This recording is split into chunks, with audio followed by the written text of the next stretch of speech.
All right, so you guys have finally been able to officially start practice. What have these first couple practices been like for you? It's been a challenge, but it's been very good. Guys are playing hard, competing, trying to learn. It's kind of tough when you have 15 brand new players, but for the most part, very enthusiastic group. They get out, they run hard, they defend hard, and very positive. So I guess if you want to give a grade to it, overall, we're looking at about a B towards effort and energy. Okay.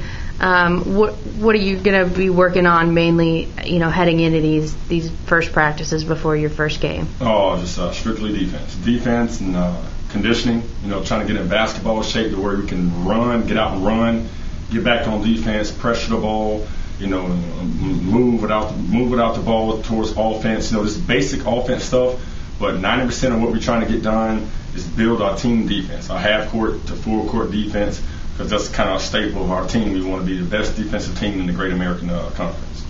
Okay, and talk about your opening game that you have. Yeah, our first game here, we'll have some scrimmages before that, but our first official game is November 10th for St. Gregory's, so sometimes people say it's tough to open up home, you got a brand new team, people come out, excited about what kind of team they're going to come watch, but, so we have a lot of work to get done prior to that, but should be a good home opener. It's on a Saturday. And I believe the girls play also, and I think we have a lot going on campus, and so hopefully we get a good turnout for that, and our guys will definitely be ready. I think they'll be all that time to be ready to stop beating up on each other and, try to get towards someone else.